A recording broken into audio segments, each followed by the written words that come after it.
அவரும் சொன்ன வார்த்தைகள் எல்லாம் இதுவே தள்ள முடியுமோ யோகாவை நாமும் தள்ள முடியுமோ யோகாவை நாமும் சார்ந்திடும் அதுவே நம்முடனே சார்ந்திடும் அதுவே நம்முடனே யோகம் அவசியம் அதனால் சகலமும் வசியம் மனமே யோக அவசியம்.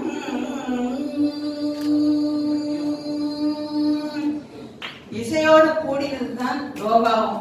யோகா உலகத்துல ரொம்ப முனிவர் ரிஷிகள் எல்லாம் செஞ்ச ஒரு நல்ல காரியங்கள் தான் நமக்கு இப்ப யோகா கற்றுக் கொடுக்குறது.